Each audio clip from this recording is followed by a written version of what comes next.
Programación orientada a objetos. Participantes: Ezra Fernández, Alex Yamir. Hola, mi nombre es Rodrigo Maita Cruz. y Pinedo Choque John Michael. Introducción. La programación orientada a objetos es un paradigma de programación que se basa en el concepto de objetos y clases y es ampliamente utilizado en el desarrollo de software debido a su capacidad para organizar y reutilizar código de manera efectiva. Y uno de los beneficios de la programación orientada a objetos permite crear un software seguro y fiable. Muchos marcos y bibliotecas de Python utilizan este paradigma para construir su código base. Algunos ejemplos son Django, Kiwi, Pandas, NumPy y TensorFlow. Conceptos principales de la programación orientada a objetos. Objeto. Un objeto es una instancia concreta de una clase. Representa un elemento del mundo real y contiene los datos y comportamientos relacionados. Un ejemplo podemos decir de un objeto es como un automóvil, una persona o una cuenta bancaria. Clase. Una clase es una plantilla o un plano a partir de la cual se crean objetos. Define la estructura, el comportamiento de los objetos. Las clases son como un molde que especifica cómo se debe crear los objetos. Como ejemplo podemos tomarle una persona, un libro o un animal. Atributo. Un atributo es una característica o propiedad de un objeto que almacena datos. Los atributos describen el estado de un objeto. Por ejemplo, un objeto de clase coche podría tener atributos como color, marca y modelo. Bueno, continuando con la explicación de mi compañero, yo les hablaré acerca de los métodos en la programación orientada a objetos. Entonces, ¿qué son los métodos? Los métodos son bloques de códigos reutilizables que nos permite dividir un programa en partes más pequeñas y manejables, lo que facilita la resolución de algún problema. Las partes que tiene un método es el ámbito de declaración, como podemos ver en la imagen, nombre del procedimiento y las instrucciones que llevará adentro. Un método se clasifica en dos partes. El primer método puede ser de tipo entero, cadena o booleano, donde nos devuelve un valor específico. Como podemos ver en la imagen en aquí, creamos el método sumar. Lo declaramos de tipo público, le damos un tipo de entero con su nombre. Entonces, este método nos recibirá dos números y nos devolverá un resultado, la suma de esos dos números. En cambio, el segundo método será de un tipo void, que sí que es de tipo vacío. Como podemos ver en el ejemplo, creamos public void de nombre saludo. Esto simplemente nos devolverá un mensaje diciéndonos: hola a todos, bienvenidos a este video. Tipos de métodos. Existen tres tipos de métodos. El primero es métodos de instancia, el segundo métodos estáticos y el tercero métodos de instancia de clase. Métodos de instancia. Son métodos asociados a objetos específicos y pueden acceder a las propiedades y otros métodos de la misma instancia. Como podemos ver aquí tenemos el método public string nombre, en donde recibirá un nombre y lo establecerá. Más abajo tenemos el public void saludar. Entonces lo que está haciendo este método es mandar un mensaje que diga: mi nombre es Chan, recibiendo un nombre que le enviamos. Como podemos ver en la siguiente imagen, creamos el objeto y al método que diga nombre le vamos a dar el valor de Juan. Después llamamos al método saludar. Como Juan ha sido establecido aquí, simplemente lo concatena y como resultado podemos ver un mensaje diciendo: mi nombre es Juan. Esos son los métodos de instancia. Los métodos de tipo estático llaman a un objeto sin tener que inicializarlo. Si creamos una clase y le ponemos estático, podemos utilizar sus variables. Los métodos de instancia de clase son métodos que se llaman a sí mismos y no requieren de una instancia en una clase. Estos métodos Como se llaman a sí mismos, tenemos en el ejemplo cómo este método se va llamando a sí mismo hasta sacar el factorial de un número. El método constructor es un tipo especial de método que se utiliza para inicializar objetos de una clase. Se llaman automáticamente para crear una instancia de la clase y se utiliza para configurar valores iniciales. El encapsulamiento en un concepto de programación orientada a objetos implica ocultar los detalles internos de una clase y solo exponer la interfaz necesaria para interactuar con el usuario. Herencia. La herencia es un mecanismo en la programación orientada a objetos que permite que una clase herede propiedades y métodos de otra clase. Esto promueve la reutilización de código y la creación de una jerarquía de clases.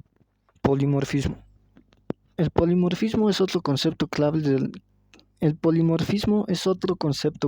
en la programación orientada a objetos, que permite que diferentes objetos respondan de manera diferente.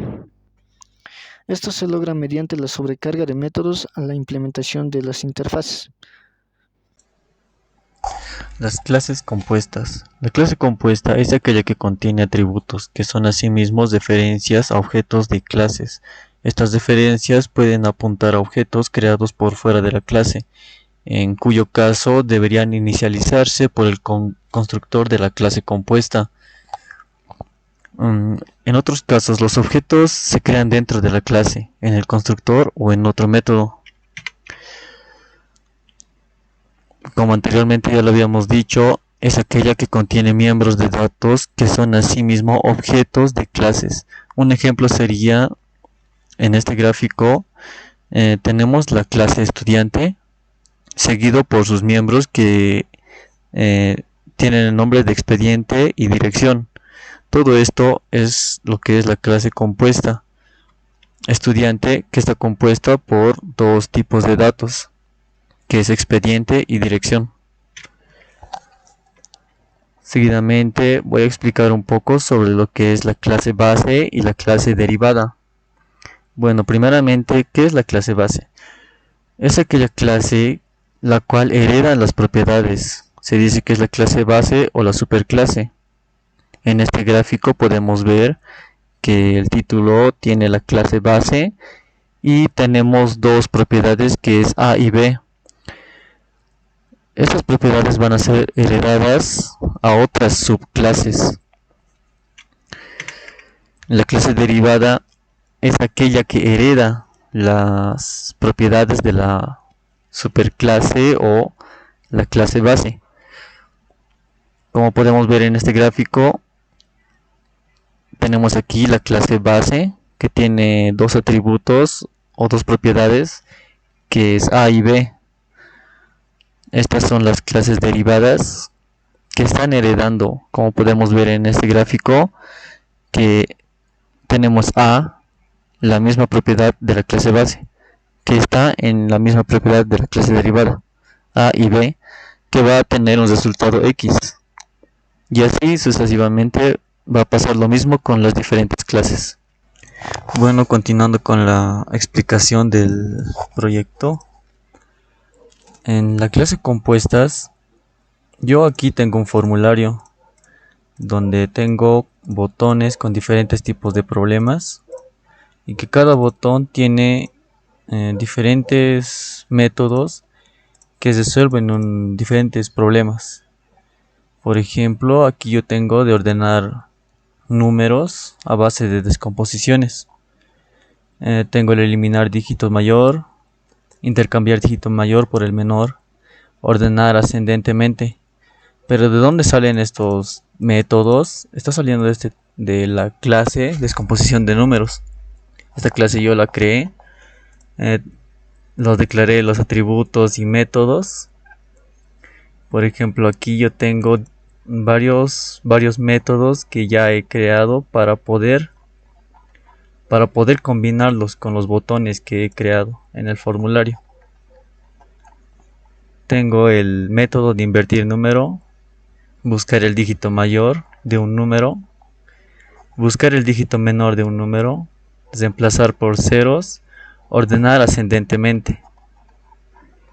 Todo esto está siendo combinado mediante instanciaciones de esta clase. Ahora, ¿qué le llamamos instanciaciones? Es llamar a esa clase para que podamos definir estos métodos a base de este botón, podría decirse. Estamos instanciando solo una vez.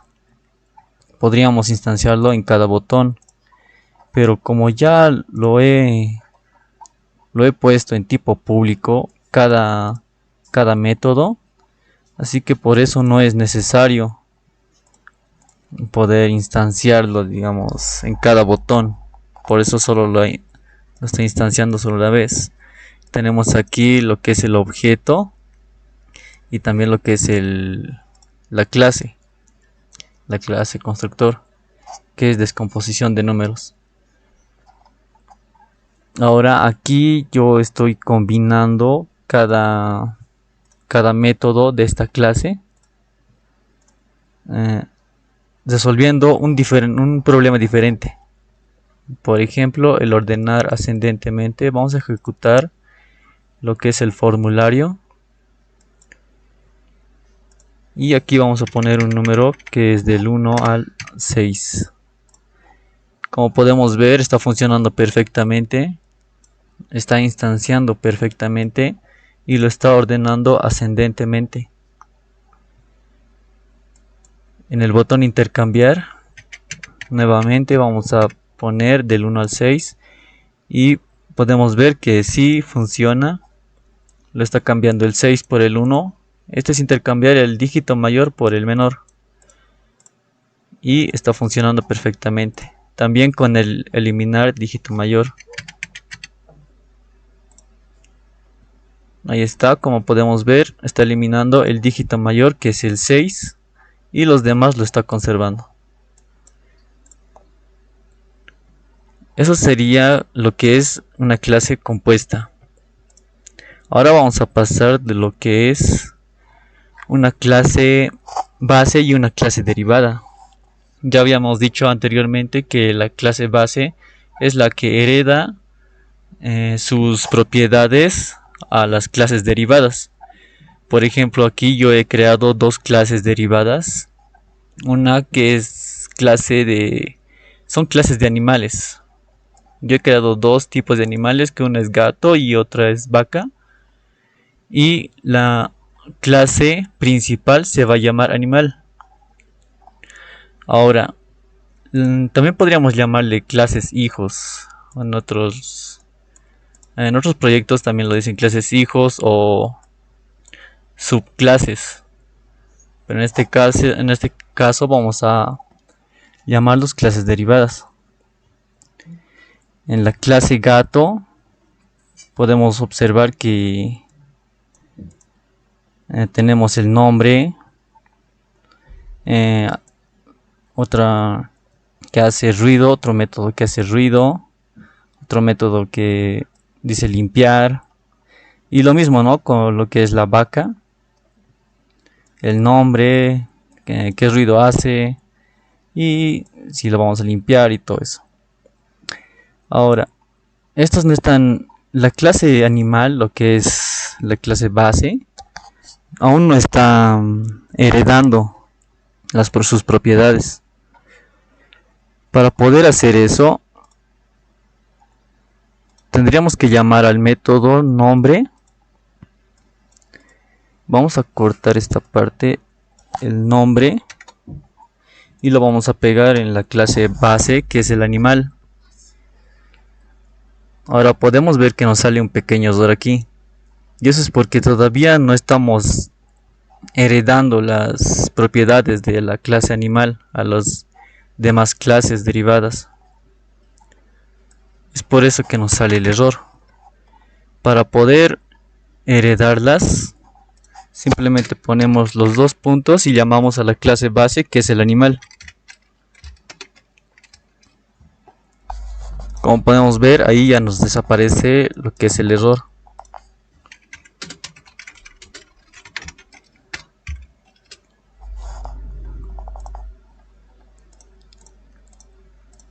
Ahí también podemos ver que desaparece el error. Y a eso se le llamaría lo que es la heredación de clases. Bueno, hasta ahí sería lo que es la clase base y la clase derivada. Vamos a pasar a otro punto, que es la conclusión. Bueno, en mis propias palabras, a lo que he entendido en la conclusión, las clases bases y las clases compuestas, las clases derivadas, son muy útiles para poder usar código a base de atributos, métodos, instanciaciones, encapsulamiento, herencia, polimorfismo. Nos ayuda mucho para tener un código muy ordenado al momento de querer hacer una deconfiguración o hacer una modificación en el código. Nos ayuda a ubicarnos más fácilmente, a tener un código muy ordenado. Nos reduce el riesgo de tener errores en el código y se puede hacer muchas cosas. Tenemos más opciones para poder programar más problemas, resolver más problemas. Es muy recomendable cuando se tiene varios proyectos por hacer y necesitas de utilizar algunos métodos, y en esa forma podrías de utilizarlo en diferentes tipos de proyectos, botones, como en este caso yo lo hice. Bueno, hasta ahí. Gracias.